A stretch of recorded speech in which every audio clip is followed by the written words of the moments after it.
NutriCast. Our culture here is very real and very raw and very honest. So honestly, if you can't handle truth, you can't handle the truth, then you don't belong here. But that did have to change because we have about 60 employees in Colombia. And so the cultural difference in communication I thought I was a great communicator and leader until I had to lead and communicate to people not like me. Surprise. So that was rather difficult in learning how to approach them. And they say, good morning. When they text you, it's good morning, Amanda. Welcome to Think Business with Tyler, sharing our methods and strategies for success. Join in on our conversations with business owners as we highlight their triumphs and detail how they overcame the challenges they faced while continuing to grow and scale their business. It's time to think life, think success, and think business with your host, Tyler Martin. Welcome back to Think Business with Tyler, where trailblazers and thought leaders share nuggets of wisdom to fuel your entrepreneurial journey. Today, we're unpacking the robust world of online business with Amanda Catarzi Hengst, CMO of Automation Empire. Brace yourself for a tale of overcoming adversity, mastering the Amazon marketplace, and the art of staying genuine in an impersonal digital age. Amanda's candid insights on building emotional connections and leveraging power in numbers might just revolutionize your approach to business. Get ready. This episode is a masterclass in resilience and strategy, wrapped in an inspirational story of transformation you are going to enjoy.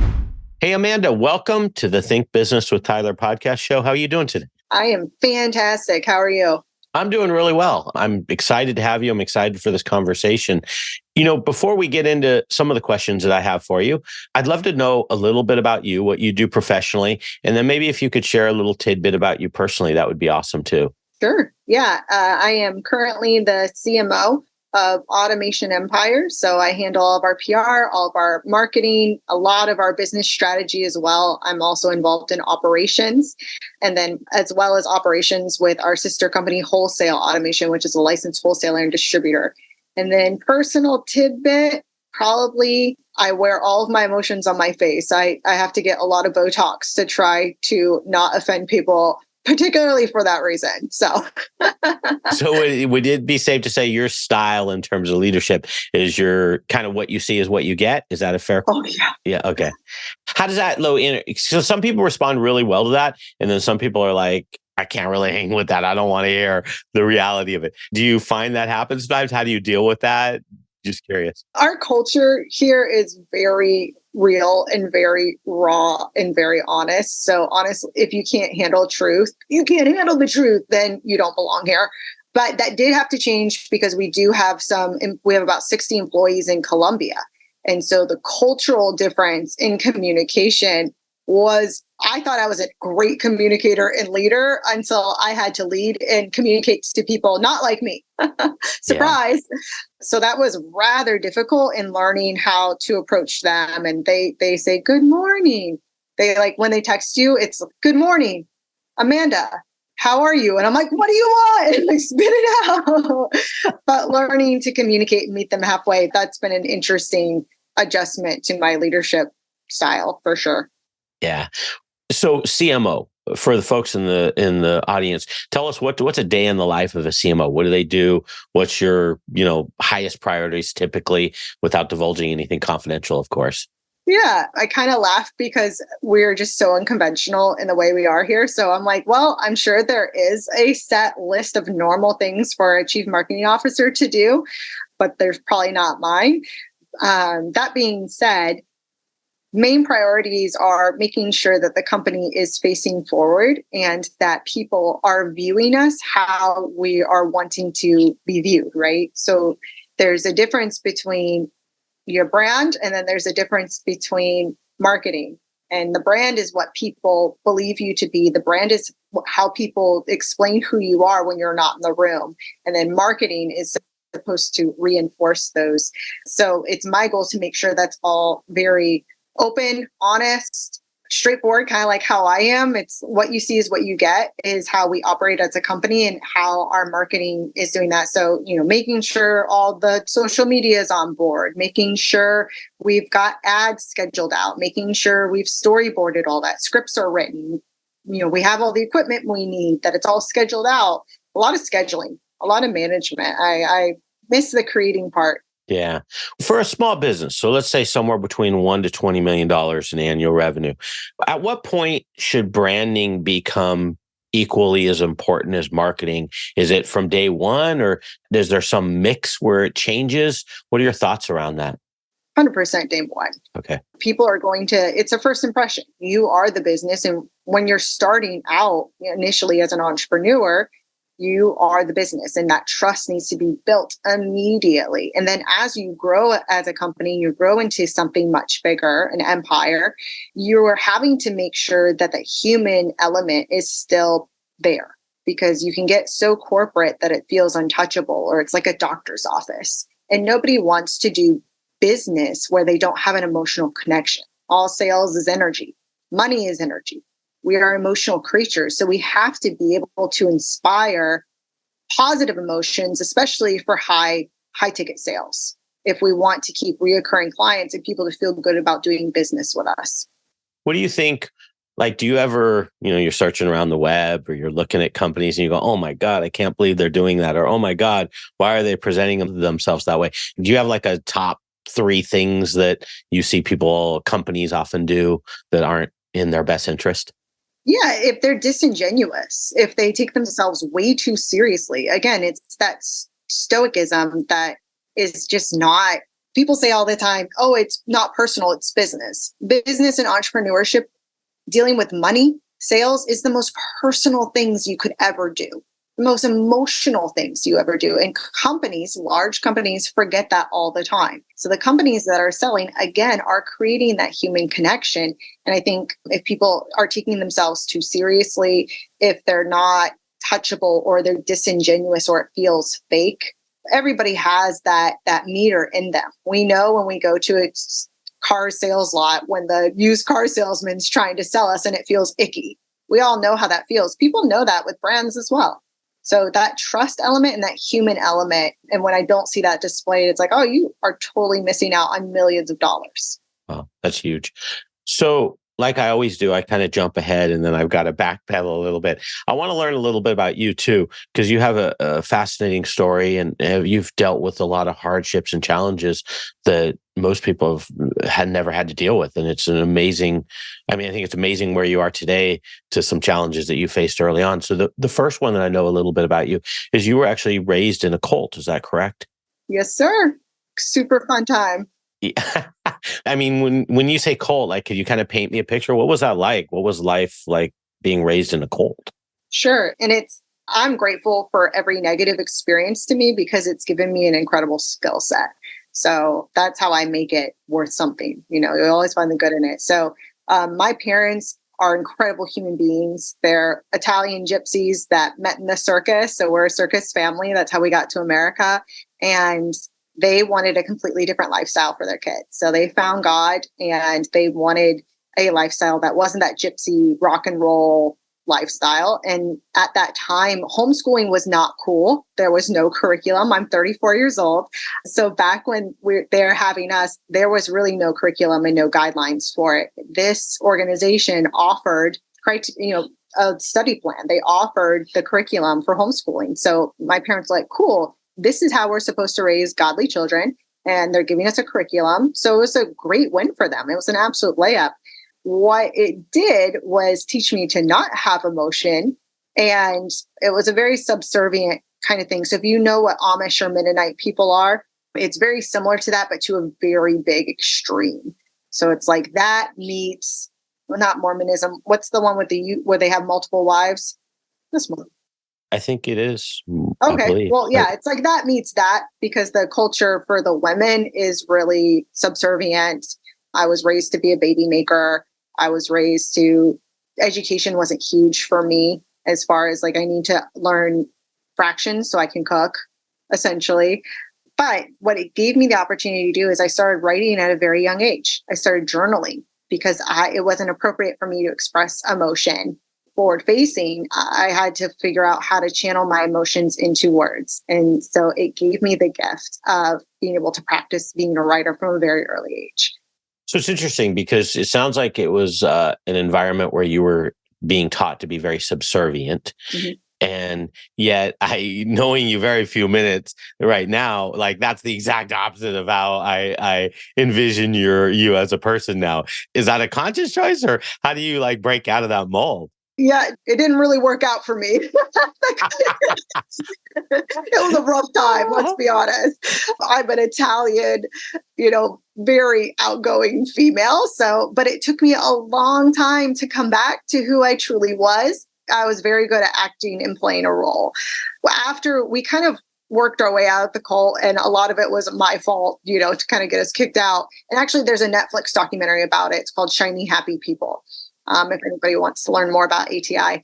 But I had to learn to re-engage with my emotions. And now, again, it really serves me because I feel like I'm a lot more in tune with my emotions because I didn't have them for so long.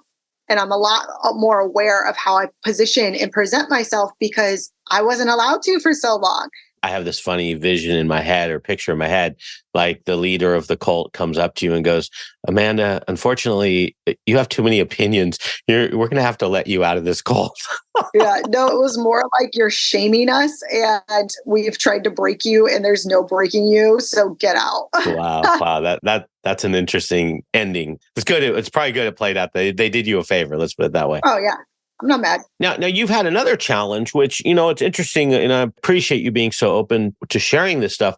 We hear about the word sex trafficking so much. Mm-hmm. And truthfully, I don't think I've ever crossed paths with anyone, at least knowingly, that unfortunately has been a victim of that. And learning about you've been a victim of sex trafficking.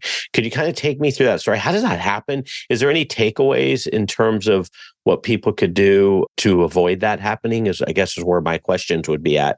Yeah, I love discussing this because not in order. A lot of people will talk about trauma to share war stories and to stay in the trauma. So I do want to note before we even get into this that if you have gone through something like this, make sure you get healed before you start talking about it because you will re-traumatize yourself and self-violate if you do not do that. I've had a great therapist. I'm good to go. We're cool to talk about it. So being raised with the mentality of being subservient and never basically saying no to a man in a leadership, he's the head of the household authority kind of situation. So I had that kind of programming running in the background of my subconscious system. So when I'm an adult now, I'm like 20 years old, I move away to California. I start building my own little life. I'm lonely as hell. And I have these programs running underneath. So then I start doing MMA. I start training MMA, which was a blast for me, kind of just as a hobby. I turned out really good at it because I had a lot of deep down rage burning inside me. And these people were amazing. I love them. However, a lot of them were highly toxic. And this is where my trafficker was. So he was my boxing coach. And I thought, he was my boyfriend. So this is my first adult relationship. Again, that programming is running underneath. So it wasn't like, hey, you're going to be a prostitute now. Yay. It wasn't that. It was a very planned out breaking down of my mental psyche. And so it would be like a suggestion of, hey, my friend thinks you're really hot and that turns me on. And I'm like, okay, that's weird. Like, why are you telling me that? Whatever. And he's like, you should go flirt with this person. I'm cool with it because you're coming home with me. No, thanks. And so those suggestions, and then he would basically just arrange rape situations, would be in an unsafe location with a lot of really big dudes, and they would all be drunk and blacked out. And it's just, I was 115 pounds soaking wet back then. So there was just nothing to be done. And then, I was blackout drunk, I'm so sorry that happened. But, they didn't mean anything by it. And then, those things would just escalate. And then you start to resist and they beat the crap out of you or they beat the crap out of somebody else. And so then you just kind of go into a survival mode to where you're doing what you can to not get hurt so bad. Right. So I think people get confused why women don't leave those situations all the time, or not even just women, men and children are involved, obviously, but there's such a brainwashing. And there's such you violate so much and you let so much go in order to try to survive, that you feel like if you can't turn the situation around, it will be all for nothing. So you stay in it. And I'm like, you know what? We're going to get better. I'm going to make him better. We're going to be better together. I have to save this situation, or otherwise I'm failing, and I'm accepting the fact that I've failed in such a major way. So there are a lot of elements involved in my particular situation that made me stay, but usually drugs are involved where women become addicted to drugs, or there's, some sort of coercion happening that people aren't aware of. In my case, thank God, drugs were never involved because I was also an athlete and he was also labor trafficking me at the same time. So I was also fighting almost every single weekend and he was making money off that too. So I couldn't have any drugs, which is great and terrible at the same time because I never became addicted to anything, but I was also fully present for everything. So I think some of the big things is you probably actually have met a lot of people who have been trafficked and you don't even know it. It's so insanely common. It's the second biggest, most illegal enterprise in America. Do you know, so in your case, you knew the person that trafficked you. Mm-hmm. Is that the most likely scenario? Because the ones I always hear about are where, I'll see these on TikTok. There'll be like some guy that drives up really close to the person's car in a shopping lot and to the point where they can't get out. Yeah. And then he pretends like he's going to help them. And next thing he knows, he's abducting them. So that's the one I kind of am most common. What do you know which plays out most likely? Is it usually someone you know? Yes. So we call those the taken scenarios. Like that's about 1%. And after I got away from my trafficker, I worked in social work and busted underground trafficking rings and got people out of these situations for about 8 years. And about 1 to 2% were those taken scenarios. Usually it's somebody knows, it's a boyfriend at school. There's a lot of peer-on-peer trafficking that happens. And so when you think of trafficking, you automatically go to that taken scenario where someone's like locked to a bed, but that's rarely the case. It's usually, like in my situation, I'm living a double life. So I have a great job during the day and this stuff is being held over me for at night. This is what you are. And so what we see is a lot of young girls will take nudes for their boyfriends or whatever, or even their online boyfriend that they think is who they say they are, but they're usually not. And so now those pictures are being leveraged as collateral over these young girls. And so they don't want their nudes leaked. They don't want their mom to know. And it's more so that boyfriend, we call that a Romeo situation where the boyfriend flips a girl and turns her out. And, it's a very toxic, mind-boggling situation, but that's what we normally see. Does the individual that is doing the trafficking, do they see something in their victims or do they just know that if they build a relationship with you, they're likely to break you down? Oh, yeah. No, I mean, the majority of women trafficked, there's not a father in the home. That's the most screamingly, annoyingly factor, which is why family units are so important. They'll track their victims. So, kids post everything on social media these days. So if you have a young girl who is like, I hate my family, she's crying all the time, she's a little mentally unstable, maybe she got some depression in the mix, great targets because he can slip in there and he can be that person that she needs him to be for that time being until he earns her trust and can get her to do things that she would never think of doing, right? And then they can flip them. So let's wrap up this topic. I want to ask you, what if there's someone in the audience or someone that's susceptible to this, anything that you can give them to look for or to be aware of to maybe prevent a scenario like this? If you feel like you're entering into this, I would say know your boundaries and know your values and do not adjust them for anyone.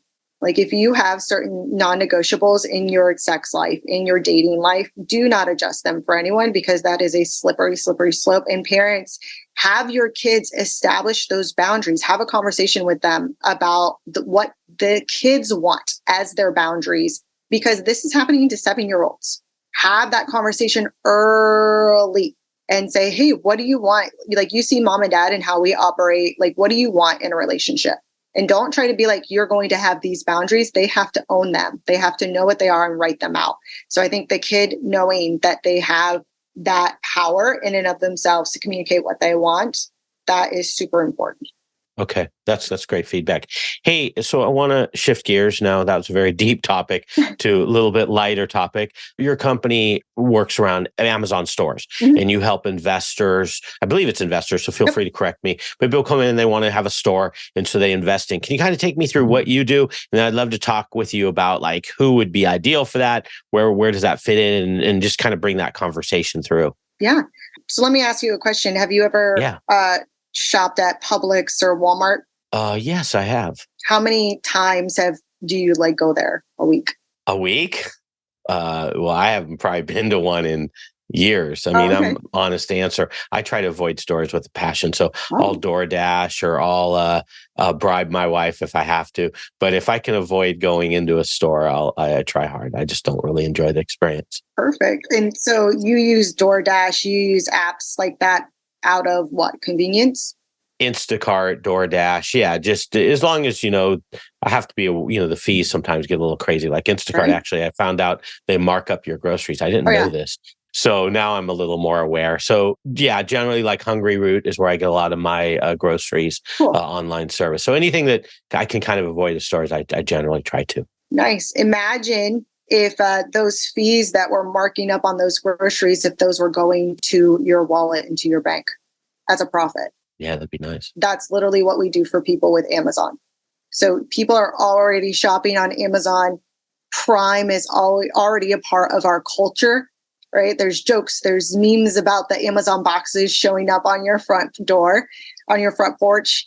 So what we do is we set you up an Amazon store so that you are making money off of yourself and making money off of other people who are already buying these products. So a lot of people are confused that this even exists, but about 80% of Amazon's profits come from third-party sellers. And so what we do is we utilize all the greatness, all the trust, all the usability of Amazon, and we buy wholesale products for our clients, and then we sell them at retail price in their stores. At the end of the month, they get a deposit into their bank account, and we do a profit split. So we're like a property management company for them. So it's very simple. It's very straightforward. If you're a business owner feeling stuck in your business, overwhelmed, responsible for everything that happens, and working long hours, Tyler helps his clients develop processes, hire high-performing team members, and better understand their financial metrics and numbers to allow for a more predictable, less hands-on business. To schedule a free, no-pressure consultation, head to thinktyler.com and click the meeting button. Tyler would love to see if he can help you work on your business, not in your business. Schedule a consultation today at thinktyler.com. Think life, think success, think business. And then we sell them at retail price in their stores. At the end of the month, they get a deposit into their bank account, and we do a profit split. So we're like a property management company for them. So it's very simple. It's very straightforward. So I think correct me if I'm wrong, but what you bring to the table, let's say you have 10 investors. I'm not sure what you call your customers or clients, but you have 10 of these people that now have asked you, they want this automated system. Do you decide what products do you think you can make profit off of, and then you buy them in large quantity where you get some type of leveraged pricing because of the quantity? And then how do you decide among those investor groups of who gets access to what? Are they all on the same listing and it just rotates, or are they all on their own listings, or what's that look like? Great questions. And there were multiple questions in that. I know, I'm sorry. We do call them investors because they do own their stores. It is their digital appreciating asset, which is really cool because they can actually flip it for 3 to 4 times the initial investment in a year. So there's stores selling for 6 and 7 figures because of the brand and distribution associations we do with the stores.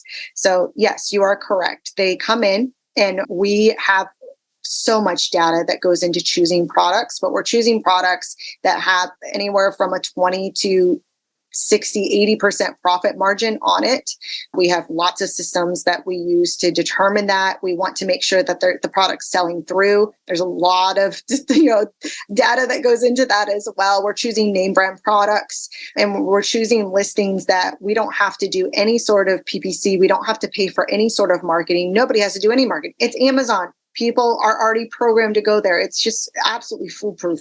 And then as far as do we have the same clients on the same listings, we only do 10 clients on the same listings. So we don't want our clients competing with each other. So there's multiple listings for the same type of products. So we'll choose, the top listings that we can find, and we'll disperse it. As far as what type of products, we're doing really unsexy stuff, because unsexy stuff sells consistently. Toilet paper, right? Toilet paper. We're doing household items. We're doing dry goods, groceries.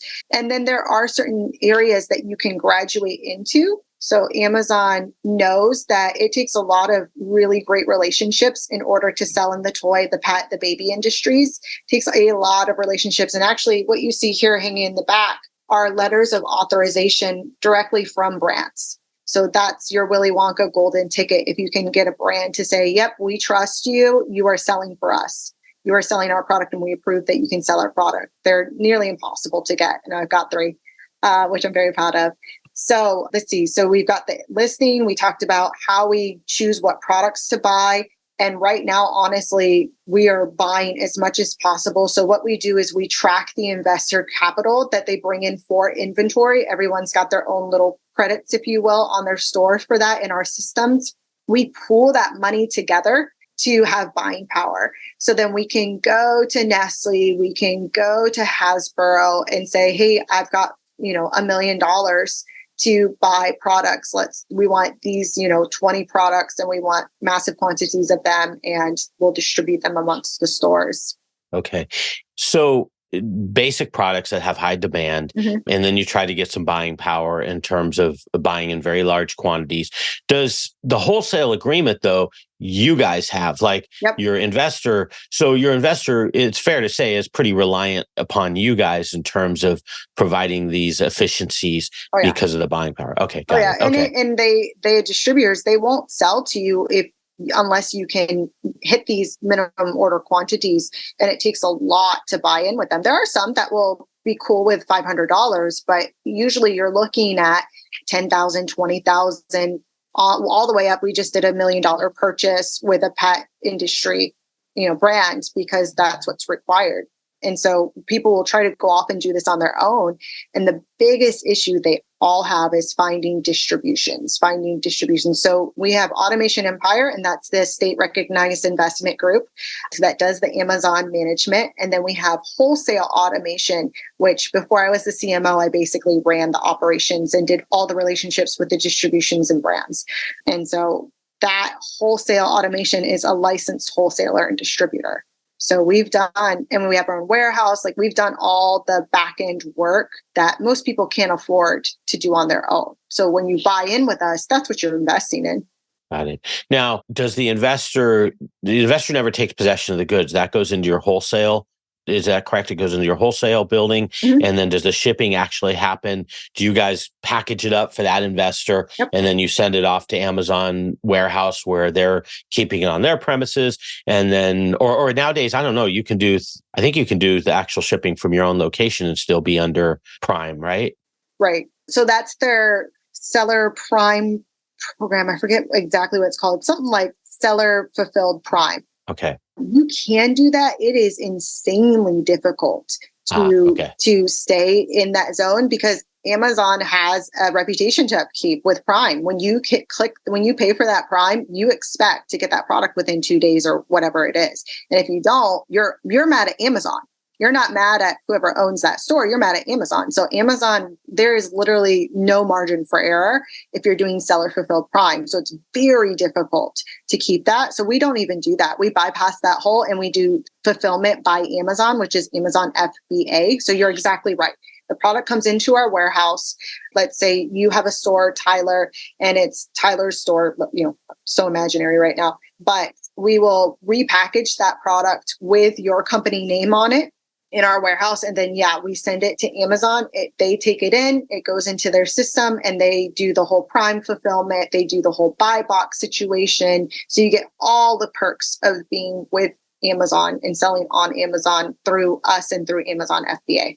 Right. So do you have this kind of down to a science in the sense that, I mean, it sounds like you have the whole process down to a science, but like, let's say someone invests X amount. I'm sure you guys have a fee to get into your program, but they invest X amount into your program, then they have to buy inventory. Can you almost go to like this individual investor and go, okay, well, if you invest this much in inventory and you invest this much with us for our fees and our services, this is about what you're going to make in net profit. Is it that statistical? Oh, yeah. So what we see on average, and this is, our lowest profit split, this is bare minimum, we're seeing an 18 to 36% monthly return.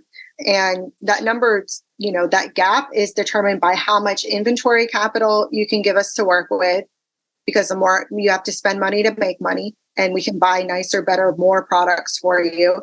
That is also determined by when you're entering in with us. So fourth quarter right now is our Super Bowl. I mean, I was here until 3 a.m.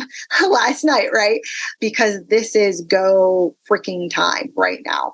So if you enter in, and we are able to ramp you up and you're hitting this right now, you're seeing, a couple $1,000s a day come in, which is really exciting because we have investors that are anywhere from blue collar workers who want to diversify their portfolio, and they recognize real estate's in the can right now. And so our stocks, the economy is really unstable right now when it comes to the stock market. Not that I'm a financial advisor or anything. The one thing that does not go into recession is Amazon. The one thing that does not shut down during war or during crisis is Amazon. People still need toilet paper. They still need their things. And like you just said, you do not want to go into a store. You order online. Yeah. Even pandemics caused the Amazon to go up. Yeah, Amazon.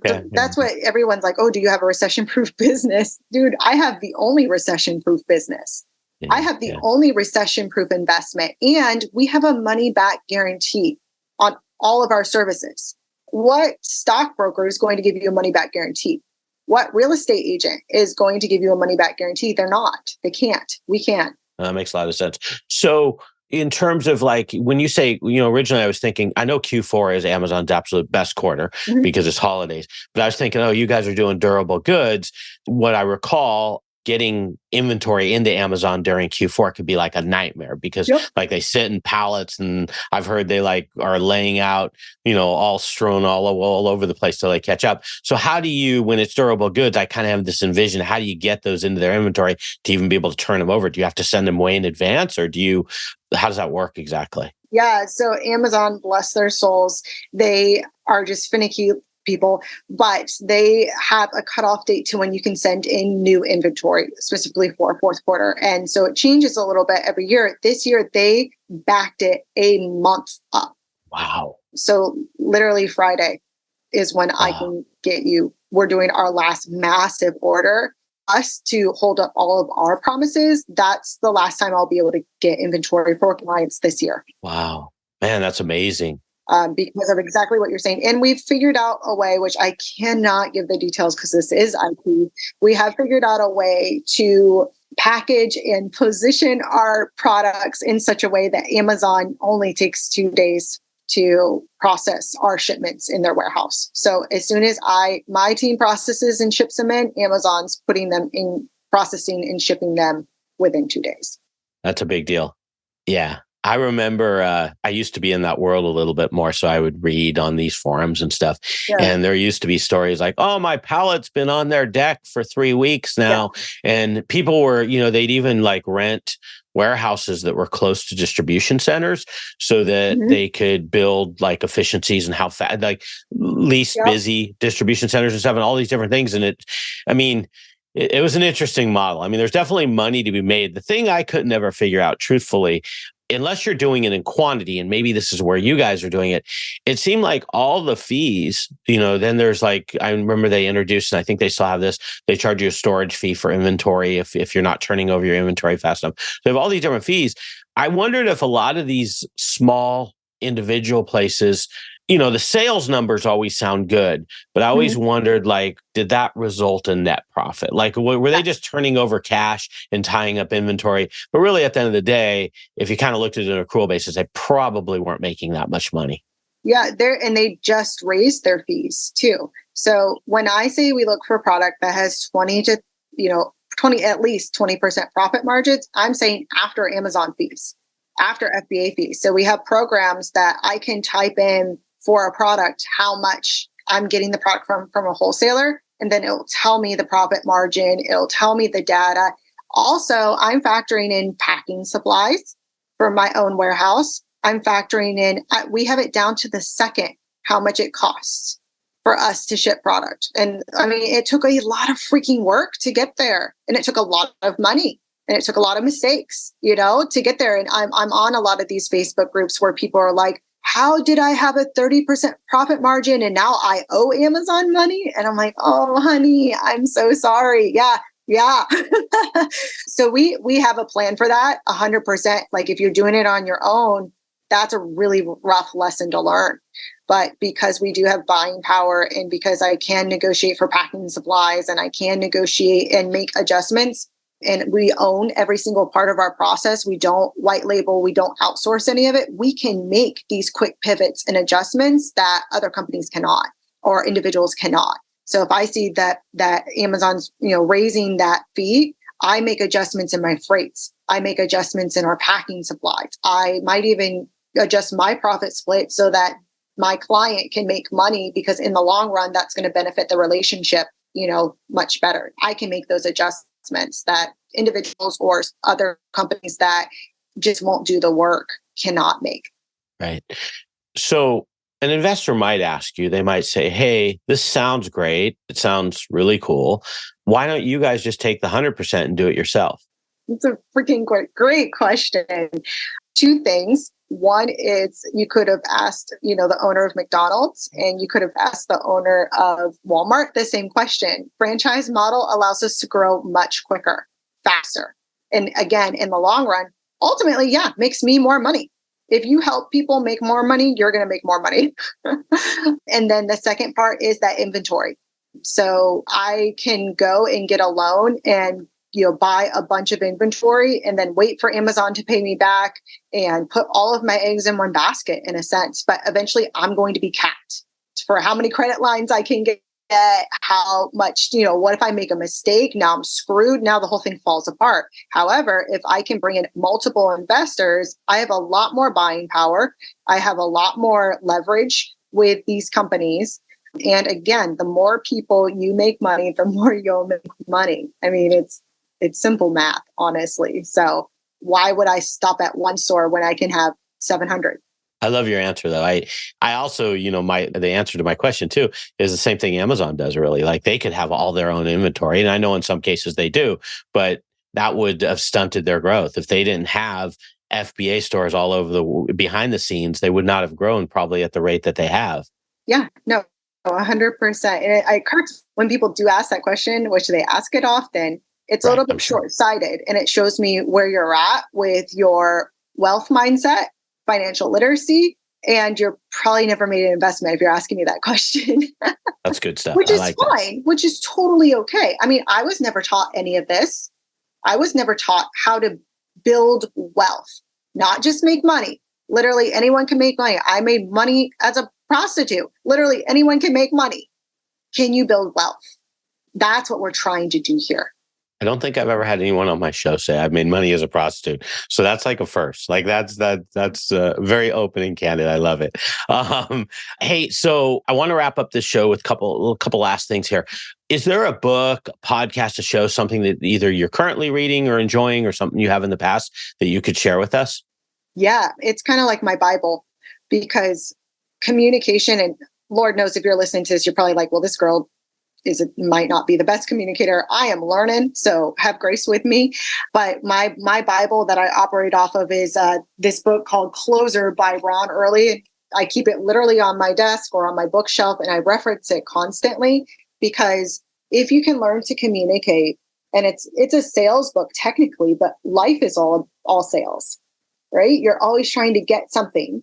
in exchange for something else, whether it's time, energy, or money. So if you can figure out how to exchange something and get what you want out of life, that's sales.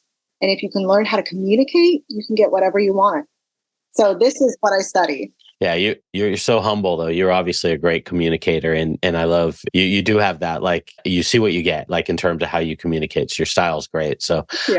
Appreciate the recommendation. I'm definitely going to check that book out. I've never even heard of it. So great recommendation. Hey, so your website is automationempire.com. I'll put that in the show notes at thinktyler.com. If people wanted to reach out, like let's say they're interested, is that where they go, or is there anywhere they could go to reach out to you that might be different from that? Yeah, they can go to the website, but I mean, all of us are on Instagram and we're all very active because I guess we're boomers. I don't know what we're all on Instagram. So if you want to message me directly, if you want to talk business, if you want to talk wealth, if you want to talk investment, if you want to talk about mindset and overcoming hard things or sex trafficking, I love to help and inspire. So on Instagram, it's just Amanda Catarzi on Instagram. Okay, I'll put that link in the show notes too, Perfect. So people can reach out to you. Hey, Amanda, you're awesome. You're fun to listen to. I'm so glad to hear your story and like kind of where some things that you ran into, you've overcome and you've achieved, and now it sounds like you're doing something really exciting. So can't thank you enough for being on the show. Thank you so much for having me, Tyler. I've had a blast with you today. Okay, take care. You do. That's all for this episode of Think Business with Tyler. But we have plenty more resources to help you in your pursuit of business excellence on our website at thinktyler.com. If you'd like to be featured in a future episode of the show, feel free to reach out to us on social media at think_Tyler. We look forward to helping you think life, think success, and think business.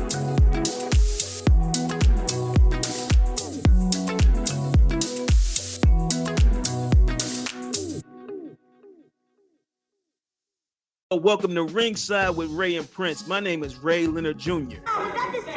No, that's just my dad. My name is Prince Daniels Jr. Daniels again with a big home touchdown. On this show, we come to humanize Athletes, entertainers, business executives. We're going to see what makes them tick. Tuesdays, 10 a.m. Pacific time on Spotify, Apple, Amazon, and wherever you get your podcasts. We'll see you there. Peace and power. Electricast. Have you ever wondered what actually happens in Congress every day?